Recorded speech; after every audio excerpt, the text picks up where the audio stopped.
श्री संत सद्गुरू बाळूमामा प्रसन्न. नमस्कार श्रोते हो. आज आपण श्रवण करत आहात श्री बाळूमामांचा संदेश. हा संदेश तुम्ही उघडून बघताय म्हणजे बाळूमामांची कृपादृष्टी तुमच्यावर अखंड आहे. नक्कीच तुमच्या मनात मामांबद्दल भाव आहे, म्हणूनच आपल्या चॅनलचं नाव भाव तिथं देव आहे. नक्कीच तुम्ही तुमच्या जीवनाचा विचार करणं सोडून द्या आणि तुमचं कर्म हे तुम्ही चांगल्या प्रकारे करा. त्या कर्माचं फळ तुम्हाला योग्य ते मामा देणारच आहेत. माणूस जगतो दोन गोष्टींवर, एक तर भीतीने, नाहीतर प्रीतीने. भीतीचं भय असणारे भविष्याला आकार देऊ शकतीलच असं नाही. जी माणसं स्वतः प्रतिमेच्या प्रेमात पडलेली असतात त्यांना मूल्यप्रणीत जगण्याच्या मूल्याचा अर्थ कळणार तरी कसा. माणुसकीची मूल्य घेऊन ज्याचे आयुष्य वेचलं जाणार थोडा तरी अर्थ कळला म्हणून त्याने जीवनावर प्रेम केलं. ज्यांच्या सात्विकतेवर विश्वास आहे ते द्वेषांची बीजे कधीच पेरत नाहीत. त्यांचं स्वप्न असतं प्रेमाची स्नेहाची बाग फुलवणं. आपल्याला बाग नाही फुलवता येणार, पण आपलेपणांचा ओलाव्याने आस्थेची रोपं नक्कीच वाढवता येते. आयुष्याचे अर्थ कळण्यासाठी कधीतरी चौकटीच्या पलीकडे कोपऱ्यात सामावलेल्या आयुष्याच्या कोण्याची मापं प्रत्येक वेळी जुळतातच असं नाही. आयुष्यात पर्यायांचा प्रवास असला तरी प्रवासाचे पर्याप्त मार्ग निवडता यायला हवे. चालण्याला केवळ उत्तरं नसतात, प्रश्न असतात. त्यांच्या सोबत येणारे गुंतेही असतात, तसेच गुठरपणेही असतात. पर्यायाने प्रयोजनाने पाहून प्रश्नांची प्राथमिकता नाही कळत. प्राधान्यक्रम आखताना माणूस केंद्रस्थानी असावा लागतो, तरच माणुसकीचा खरा अर्थ लक्षात येत असतो. म्हणून जीवन फार जाणीवपूर्वक व्यतीत करावं लागतं. असेच बाळूमामांचे संदेश आपल्यापर्यंत पोहोचण्यासाठी पहिल्यांदा व्हिडिओला लाईक करा. चॅनलवर नवीन असाल तर चॅनलला सबस्क्राईब करून शेजारील बेल आयकॉन नक्की प्रेस करा, जेणेकरून येणारे व्हिडिओ आपल्याला लवकर भेटतील. आणि व्हिडिओ आवडला तर जास्तीत जास्त शेअर करायला विसरू नका, कारण एखाद्या शेअरनं एखाद्याचं आयुष्य बदलल. म्हणून नेहमी चांगल्या गोष्टी शेअर केल्या पाहिजेत. आणि कमेंटमध्ये बाळूमामा प्रसन्न लिहायला विसरू नका. बाळूमामा म्हणतात, सुखासाठी धडपड हवी, पण त्या सुखाला कुठंतरी समाधानाची सीमा असावी. आपलं आयुष्य इतकं छान, सुंदर आणि आनंदी बनवायचं की निराश असलेल्या व्यक्तीला आपल्याला पाहून जगण्याची नवीन उमेद मिळाली पाहिजे. आधार शोधण्याच्या नादात तुमचं मन घाण ठेवू नका, नाहीतर दुःख व्याजासकट तुमचा हिशोब घेतं. इतरांकडून कमीत कमी अपेक्षा आणि स्वतःकडून जास्तीत जास्त तडजोड या दोनच गोष्टी प्रत्येकाचं जीवन आनंदी व यशस्वी बनवू शकतात. यशस्वी भरपूर जण असतात, परंतु समाधानी फार कमी असतात. यश हा जरी तुमच्या कर्तृत्वाचा विजय असला तरी समाधान हा तुमच्या मनाचा विजय असतो. छापलेली पुस्तकं वाचल्याने खरे ज्ञान मिळत नाही, अनुभवाचे पुस्तक वाचल्याने खरे ज्ञान मिळते. कारण छापलेल्या पुस्तकांचे लेखक अनेक असतात, पण अनुभवाच्या पुस्तकाचे लेखक आपण स्वतः असतो. उंच शिखरावर जरूर चढावं, पण जगाने आपल्याकडे पाहावे म्हणून नाही, तर शिखरावरून आपल्याला जग पाहता यावं म्हणून. समुद्रातील तुफानापेक्षा मनातील वादळं अधिक भयावक असतात. म्हणून मनातल्या गोष्टी जवळच्या व्यक्तींना नक्की सांगा, कारण त्याने मन तुमचं हलकं होईल व लढण्याची नवीन ताकद मिळेल. यशस्वी होण्याचे सगळे मंत्र मेहनत या शब्दाने सुरू होतात आणि पूर्ण करण्यासाठी मार्ग लागतो ते तुमचं कष्ट असतं. बाळूमामा म्हणतात, नक्कीच कर्म चांगलं करा. तुम्हाला फळाची अपेक्षा ही तुमच्या कर्मानुसारच मिळणार आहे फळ. त्यामुळं चांगलं कर्म केल्यानंतर चांगलं फळ मिळणार आहे हे फक्त ध्यानात ठेवा. प्रत्येक गोष्टीला काही ना काही कारण असतं. ते होतं ते चांगल्यासाठीच होत असतं. म्हणून जे झालं ते विसरून जायचं आणि जे नव्यानं घेतलंय ते पूर्ण करायचं. कोणतीही गोष्ट अर्ध्यात सोडू नका. फक्त विचार करून काहीही होत नाही. ते विचार वास्तवात आणले पाहिजेत आणि त्यावर काम केलं पाहिजे. कितीतरी माणसं मी बघतो की या जगात नुसता विचार करतात. विचारानं काहीही होत नाही. सुरुवात जी असते ती सुरुवात पहिल्यांदा केली पाहिजे आणि एकदा का सुरुवात केली का माणूस थांबत नसतो. ज्या आईबापाच्या कष्टाची जाणीव असते तो कधीच वाईट मार्गाला जात नाही. त्याला पक्क माहीत असतं की कोणीतरी आपल्यासाठी झिजलंय आणि आपला ध्येय त्यांच्यासाठी झिजवावा. दुःखाचे डोंगर तुडवूनच सुखाच्या शोधात जाता येतं, पण आपल्या चेहऱ्यावरील आनंद वाढवण्यासाठी कुणाकडून सुख उसणं घेता येत नसतं. असेच बाळूमामांचे संदेश इथपर्यंत ऐकला असाल तर हा शेवटपर्यंत ऐका. व्हिडिओला लाईक करा, कमेंटमध्ये बाळूमामा लिहा आणि शेअर जास्तीत जास्त व्हिडिओ करा. ज्याला खरंच आईबापाच्या कष्टाची जाणीव आहे तो वाईट मार्गाला कधी लागत नाही. झालेल्या चुकांवर भर देऊन एकमेकांना दोष देऊन निराशामय वातावरण तयार करण्यापेक्षा झालेल्या चुकांमधून बोध घेऊन मार्गात बदल तयार करण्यापेक्षा आपल्या बदल आशादायी वातावरण तयार करणं कधीही चांगलं असतं. साखर अंधारात खाल्ली किंवा प्रकाशात ती गोड नेहमीच गोड असते. तसेच चांगले कर्म नकळत जरी केलं तरी त्याचं फळ नेहमी गोडच असतं. सत्य हे पाहणाऱ्याच्या किंवा ऐकणाऱ्याच्या इच्छेचा विचार कधीच करत नसतं. ते नेहमी जसं असतं तसं पुढे येत असतं, अगदी उगवत्या सूर्यासारखं. बुद्धीचा वापर करण्यापेक्षा मनाचा वापर करणारी लोक चांगली असतात. कारण बुद्धीचा वापर करणारे आधी स्वतःचा विचार करतात, पण मनाचा वापर करणारी लोक मात्र आधी दुसऱ्यांचा विचार करतात. स्वाभिमान जिवंत असलेला माणूस कधीच दुसऱ्यावर अवलंबून नसतो. अहंकाराच्या बंगल्यात कधी जायचं नाही आणि माणुसकीच्या झोपडीत जायला कधी लाजायचं नाही. वाणी, वागणूक आणि विचार हे चांगल्या स्वतःचे उत्पादन आहेत. आपण जितका उच्च दर्जा राखू तेवढी उत्तम किंमत मिळेल. प्रत्येक मनुष्याच्या जीवनात जीव लावणारे शब्द आयुष्य घडवतात, तर जिव्हारी लावणारे शब्द आयुष्य बिघडवतात. शब्द, प्रेम, प्रेरणा, यश, नातं तसेच भावना आणि आयुष्यानंतरही मनामनात जपणारी भावना देतात. शब्दांचे मोल जपले की आयुष्यही अनमोल होतं. दवाखाना कितीही मोठा असला तरी साहेब मनावर झालेला घाव कोणत्याही रिपोर्टमध्ये येत नाही.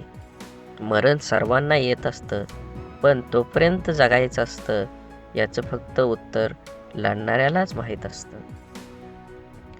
देणारा हा कायम सर्वश्रेष्ठ असतो, मग तो आधाराचा शब्द असो किंवा संकटात दिलेल्या मदतीचा हात. जीवनात काहीही प्रसंगी पैशाची नाही तर आधाराची गरज असते. यावेळी आधार देणारी व्यक्तीच सर्वश्रेष्ठ ठरते. सुख कणभर गोष्टीमध्ये लपलेलं असतं, ते फक्त मनभर जगता आलं पाहिजे. आयुष्य हसत खेळत जंपलं पाहिजे असं म्हणतात, पण खेळणं तर काही लोक लहानपणीच विसरून जातात. आणि निर्णय चुकला तरी हरकत नाही. स्वतःवर विश्वास असला की जीवनाची सुरुवात कुठूनही करता येते. आपल्या हाताने जर कोणतं चांगलं काम झालं असलं तर तो दिवस चेहऱ्यावर आनंद देऊन जातो. आयुष्यात येणारी प्रत्येक व्यक्ती कळत न कळत काहीतरी शिकवून जाते. काही कसं वागायचं ते शिकवतात, तर काही कसं जगायचं ते शिकवतात. तसेच जीवनात कठीण परिस्थितीसुद्धा एक वॉशिंग मशीनसारखी आहे, जी आपल्याला खूप टक्कर मारते, गोल फिरवते आणि पिळते सुद्धा. पण जेव्हा आपण त्यातून बाहेर येतो तेव्हा आपलं व्यक्तिमत्व पहिल्यापेक्षा अधिक स्वच्छ, चांगलं आणि चमकदार असतं. मनापासून लिहिलेल्या गोष्टी मनाला स्पर्श करून जातात. त्या नेहमीच काहीतरी वेगळं बोलून जातात. काही माणसं भेटून बदललं असतात आणि काही माणसांना भेटून आयुष्यात बदल घडून येतात.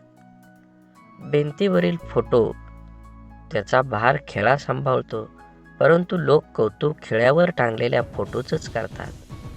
जीवनामध्ये देखील असंच असतं. केलेल्या कामाचं श्रेय तुम्हाला मिळेलच असं नाही. दोन गोष्टी कधीच संपू देऊ नका.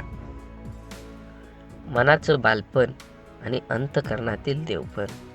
हे संपलं की माणूस संपला. स्वभाव असा ठेवायचा की जीवनात भेटलेली प्रत्येक व्यक्ती आपल्याला आयुष्यभर विसरली नाही पाहिजे. मोबाईलचा वापर दूरदर्शन पाहण्यापेक्षा जास्त घातक आहे. मोबाईल तुम्ही इतका जवळ धरता, एकटक पाहता की त्यामुळे तुमच्या दृष्टीवर दुष्परिणाम होतो. मानेच्या शिरा, पाठ, कंबर सर्व अवयवावर ताण येतो. या सर्वांचा जास्त घातक परिणाम चेतासंस्थेवर होतो. मेंदूवर विपरीत परिणाम होतो.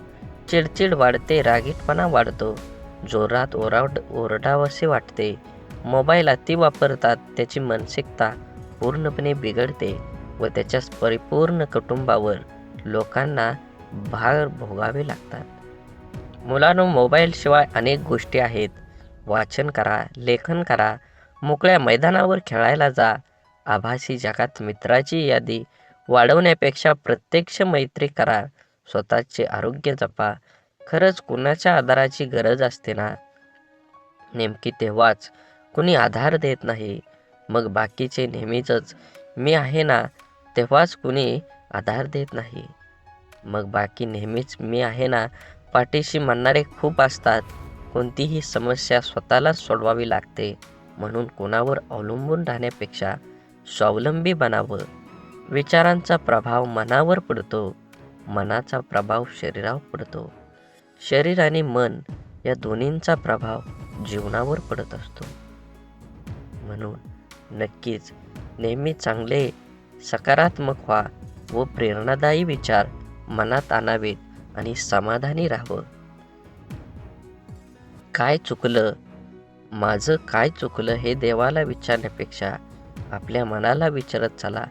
कारण आपल्या कर्माची, चुकांची आणि आपल्या चांगल्या वाईट गोष्टींची जशी नोंद देवाकडे असते, तशीच एक प्रत आपल्या मनांकडेही असते. एकटेपणा काय असतो ते ताजमहालाकडे बघून ठरवावं. बघायला सगळेच येतात, पण राहायला कोणीच नाही. शांततापूर्ण आयुष्याचे फक्त 2च नियम आहेत. अपयशाचे दुःख हृदयात पोचवून द्यायचं नाही आणि यशाचा अहंकार मेंदूपर्यंत जाऊ द्यायचा नाही. अनुभवाने एक शिकवण दिली आहे. कुणाच्या चुका उणिवा शोधत बसू नका. नियती बघून घेईल, हिशोब तुम्ही करू नका. काही जिंकणं बाकी आहे, काही हरणं बाकी आहे. अजूनही आयुष्याचं पूर्ण सार बाकी आहे. पण चाललोय आपल्या ध्येयपूर्तीकडे. आपण पहिल्या पानावर आहोत. अजून संपूर्ण पुस्तक बाकी आहे. पूर्ण विश्वाला सूर्यप्रकाश देणारा सूर्य सुद्धा कधी कधी ढगांनी झाकला जातो. त्याला सुद्धा ग्रहण लागतं. ज्याला आपण वाईट काळ म्हणतो, तो प्रत्येकाच्या वाट्याला येतोच. देव सुद्धा यामधून सुटले नाहीत. सांगण्याचा उद्देश लक्षात आला ना? आपल्याला पण अशा निराशा काळातून जावं लागतं, तेव्हा नाराज व्हायचं नाही किंवा खचून जायचं नाही. हा काळ पण जाईल याची खात्री बाळगून सकारात्मकता जागी ठेवायची. बाकी आपला अनुभव, जिद्द, चिकाटी ही ठेवायचीच.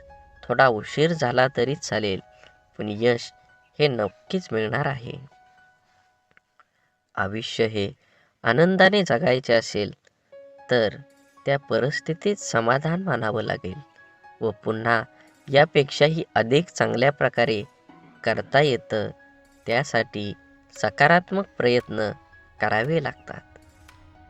रोज सकाळी परमेश्वर ह्या पृथ्वीवर सुखदुःखाची नाणी फेकत असतात. ज्याच्या हाती सुखाची नाणी पडतात तो सुखाचा व्यापार करतो, पण दुःखाची नाणी हाती पडूनही जो सुखाचा व्यापार करतो त्याला जीवन जगणं असं म्हणतात. केलेल्या क्षणासाठी झुरत बसण्यापेक्षा येणाऱ्या क्षणासाठी मन मोकळेपणाने हात पुढे करा. कदाचित आयुष्यात मागच्यापेक्षाही काहीतरी चांगलं घडू शकतं. घरात दिवे असूनही निरांजनापासून मिळणारं सात्विक प्रकाश हा आपल्या अधिक प्रसन्न करणारा ठरतो. सहवासातील माणसांचं देखील तसंच असतं. अनुभव घ्यायला लाखो पुस्तकं लागत नाहीत, पण लाखो पुस्तकं लिहायला मात्र खूप मोठा अनुभव लागतो. विचार करण्यासाठी बोलावं लागतंच असं नाही, पण बोलण्यासाठी विचार करावाच लागतो. काम करण्यासाठी नाव लागतंच असं नाही, पण नाव कमवण्यासाठी मात्र काम करावं लागतं. जी माणसं अशांत आहेत, सुख तिथं राहत नाही. म्हणून माणसानं बदल केला पाहिजे. मोबाईलचा वापर कमी केला पाहिजे. ध्यानाला सुरुवात केली पाहिजे आणि जेवढं शांत बसता येईल तेवढं शांत राहिलं पाहिजे. बुद्धी कितीही चांगली असली तरी नशिबाशिवाय कर्म चांगलं नसेल तर काहीही जिंकता येत नाही. बिरबल बुद्धिमान होता, पण तो राजा नाही होऊ शकला. परिणाम काय होईल याचा विचार करा. म्हणजे ते चुकीचे दिसतंय त्याला नक्कीच विरोध करा. आपण कोणतंही काम करायला लागलो तर ते जमतं किंवा जमत नाही, यश येतं किंवा अपयश होतं, स्पर्धा असते तेव्हा विजय किंवा हार. विजयी खुश होतात तर हारलेला नाराज. खरं तर दोन्हींनी प्रयत्न केलेले असतात. दोन्ही संघातून गुणवत्ता असते, पण जो हारतो तो कुठंतरी कमी पडलेला असतो किंवा काहीतरी चूक झालेलीच असते. अर्थात पराजय झाला जरी चालेल, पण प्रयत्न केलेच पाहिजेत. त्यामुळे पराजित झाल्याने नाराज न होता आपल्या त्रुटी शोधून त्या दुरुस्त करणे हे पुढील प्रयत्नात यशस्वी होण्यासाठी खरंच खूप महत्त्वाचं असतं. एकदा अपयशी झालो म्हणजे संपलो असं नसतं, तर अजून थोड्या प्रयत्नांनी गरज असते. प्रत्येकाला खोटं बोलणारी लोक गोड वाटतात आणि सत्य व स्पष्ट बोलणारी लोक कडू वाटतात. कारण हा निसर्गाचाच नियम आहे. गोड साखर व्याधी निर्माण करते, तर कडुलिंब हे औषध म्हणून वापरले जातं. जीवन प्रवास हा कधी सोपा नसतो. तो सोपा आपणच करावा लागतो. कधी स्वतःच्या अंदाजाने तर कधी नजर अंदाजाने. जिथे 2 घास प्रेमाने खाता येईल अशी पंगत आणि मन मोकळं करता येईल अशी संगत आयुष्यात लाभली तर जगण्यालाही रंग वाढत असतो. नामाने वासनेचे मूळ नाहीसे होते, म्हणून देहाने कर्तव्य करावे, मनाने स्मरणात राहावे, नामात राहावे, यात खरेच कल्याण आहे. सर्व करावे, पण त्याने सुखी झाले म्हणून नव्हे. नामात राहण्याने खरा आनंद होईल, तो उत्सव करून बरोबर आहे. क्षमा करावी लागते आणि क्षमा मागावी सुद्धा लागते. नातं टिकवायचं म्हटल्यावर कधी पुढाकार तर कधी माघार ही घ्यावीच लागते. माणसानं आयुष्यात नक्की झुकावं, पण योग्य ठिकाणीच. नको तिथं झुकलं तर लोक लगेच पायदळी तुडवून मोकळे होतात. आपणच केलेल्या कर्माचं जेव्हा आपल्यावर मोठं झाड होतं आणि ते झाड आपल्याला कर्माचं फळ द्यायला लागतं, तेव्हा ते फळ गोड असो किंवा कडू, त्याचा आस्वाद घ्यायचाच लागतो. बघण्याची नजर प्रामाणिक असेल तर दिसणारी प्रत्येक गोष्ट सुंदरच दिसते. समजदार व्यक्तीसोबत केलेली काही वेळ चर्चा ही हजारो पुस्तकं वाचण्यापेक्षा श्रेष्ठ असते आणि ती निष्फळ ठरत नाही. अनुभव प्यायला लाखो पुस्तकं लागतात, पण लाखो पुस्तकं लिहायला मात्र अनुभव हा 100%च लागतो. काम करण्यासाठी नाव लागतंच असं नाही, पण नाव करण्यासाठी मात्र काम हे करावंच लागतं. कुणाला दुःख देऊन मिळवलेला आनंद कधीच सुख देऊ शकत नाही, पण कुणाला आनंद मिळावा म्हणून स्वीकारलेलं दुःख नेहमी सुख देऊन जातं. दुःखाचा विचार करत बसलं की समोर उभं असलेलं सुखही डोळ्यांना दिसत नाही. विचारांची गुणवत्ता चांगली असली तर मोठ्यात मोठी स्वप्न साकार होण्यास वेळ लागत नाही. जगातील कोणतीही वस्तू कितीही महागडी का असेना, परंतु देवाने तुम्हाला जी झोप, शांती आणि आनंद दिला आहे, त्यापेक्षा कोणतीच गोष्ट मौल्यवान नक्कीच नाही. माणसाचे यश हे कोणाच्या आधारावर नसतं, तर ते चांगल्या विचारांवर असतं. कारण आधार नेहमी सोबत नसतो, परंतु चांगले विचार नेहमी सोबत असतात. ऐकणं महत्त्वाचंच आहे, पण त्यापेक्षाही महत्त्वाचं आहे ते आचरणात आणणं. किती ऐकलं यापेक्षा आचरणात किती उतरवलं यावरच माणसाचं यश अपयश अवलंबून असतं. माणसाला गरज पडली की आठवण येते, माणसांची गरज संपली की अडचण निर्माण होते. हा काही लोकांचा स्वभाव गुण असतो. वेळ हा एक असा तराजू आहे जो वाईट काळात आपल्या माणसांचं वजन आपल्याला बिनचूकपणे दाखवतो. ज्या दोन माणसांना एकमेकांना समजून घेण्याची जगातल्या दुसऱ्या कोणत्याच माणसांची गरज लागत नाही, तिथंच खरं प्रेम नांदत असतं. आपलं वाईट चिंतण्यापासून 4 पावलं लांबच राहिलेलं बरं. त्या व्यक्तीशी नातं नसलेलंच बरं. कारण जिथं द्वेष आहे तिथे कधी चांगली भावना असू शकत नाही. त्या नात्याला अर्थ असू शकत नाही. ते नातं नितळ भावनेने जोडलेलं असू शकत नाही. जे आपलं वाईट चित्तो तो व्यक्ती आपला असूच शकत नाही. आयुष्यात काही गोष्टी अशा असतात की त्या नशिबात जरी नसल्या तरी आठवणीत मात्र आयुष्यभर राहतात. अशा गोष्टींमुळेच आपल्याला आयुष्यात जगण्याची प्रेरणा आणि आनंद मिळतो. माणसाला गरजेपेक्षा जास्त मिळू लागलं की माणूस माणुसकी विसरून लागतो. ज्या माणसांच्या मनात स्वार्थ नसतो तीच माणसं चुकीला चूक आणि बरोबरीला बरोबर मानण्याची हिंमत ठेवतात. परिस्थितीची जाणीव असली की पावलं आपोआप मापातच पडतात. आयुष्य आणि पुस्तकाचं व्याकरण हे खरंच सारखंच आहे. शब्दांची निवड चुकली की वाक्य बिघडतं आणि माणसांची निवड चुकली की आयुष्य बिघडतं. जीवनात कमीत कमी एक मित्र काचेसारखा आणि एक सावलीसारखा जरूर कमवा. कारण काच कधी खोटं दाखवत नाही आणि सावली कधी साथ सोडत नाही. गर्वाशिवाय बोलणं, हेतूशिवाय प्रेम करणं, अपेक्षेशिवाय काळजी घेणं आणि स्वार्थाशिवाय प्रार्थना करणं हे सर्व खऱ्या नात्यांचीच लक्षणं आहेत. या जीवनात कधी कुणाचा काळ असतो तर कधी कुणाची वेळ असते. आज वाऱ्याने उडणारा कोरडा पालापाचोळा तर कधी कालची नयनरम्य निसर्गाची पांघरलेली हिरवळ असते. जिथे निर्मिती आहे तिथे निर्माल्य सुद्धा ठरलेलं असतं. म्हणून आयुष्यातील प्रत्येक क्षणांचा आनंद घ्यायला शिका. जीवन हे क्षणभंगूर आहे, त्याला आनंदी बनवा. खरंच जीवनात आलेल्या प्रत्येक गोष्टीचा आनंद घेतला पाहिजे. जीवन हे खूप सुंदर आहे. जीवनात माणुसकी जपली पाहिजे. जीवनामध्ये तुम्ही थोडा तरी चांगला गुण दाखवला पाहिजे आणि तुम्ही चांगलं कधी होचाल तर तुम्ही चांगलं बघितलं पाहिजे, चांगलं ऐकलं पाहिजे आणि चांगलं आचरणात आणलं पाहिजे.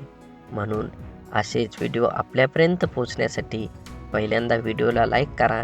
चॅनलवर नवीन असाल तर चॅनलला सबस्क्राईब करून व्हिडिओला जास्तीत जास्त शेअर करा आणि कमेंटमध्ये बाळूमामा प्रसन्न लिहायला विसरू नका. गरजा आणि इच्छा यामध्ये खूप फरक असतो आणि त्याचा समतोल साधताना संपूर्ण आयुष्य निघून जातं. कधी कुणावर जास्त अवलंबून राहू नका. चालता चालता लोक विश्वासघात करतात. शब्द देऊन आस निर्माण करण्यापेक्षा साथ देऊन विश्वास निर्माण करणं कधीही चांगलं असतं. आयुष्यात अशा माणसांचं असणं खूप आवश्यक असतं ज्याला मनाची परिस्थिती सांगण्यासाठी शब्दांची गरज नसते. विश्वासघात करणाऱ्या माणसाला जाब विचारण्यापेक्षा त्या माणसांची बोलणं सोडणं हीच त्या व्यक्तीसाठी मोठी शिक्षा असते. माणसाला कधी कधी पाठीमागं लागलेली संकटच पुढं जाण्याचा मार्ग मोकळं करत असतात. म्हणून नक्कीच वाट सर्वांना माहीत असते, पण ध्येय गाठण्यासाठी जिद्द फार कमी जणात असते. रागात बोललेला एक शब्द एवढा विषारी असतो की प्रेमात बोललेली हजारो गोष्टींनी एका क्षणात संपवून टाकते. वादळ निसर्गाचंच असो किंवा मनाचं, ते धडकणारच. बोला बोला बाळूमामांच्या नावानं चांग भलं. झाडे लावा, झाडे जगवा, माती वाचवा, पाणी वाचवा, सेव्ह अर्थ. आणि मनात मामांबद्दल आणि देवाबद्दल भाव असेल तर नक्कीच चॅनलला सबस्क्राईब करून व्हिडिओला लाईक करा. व्हिडिओ जास्तीत जास्त शेअर करा आणि कमेंटमध्ये बाळूमामा प्रसन्न असं लिहायला विसरू नका. धन्यवाद.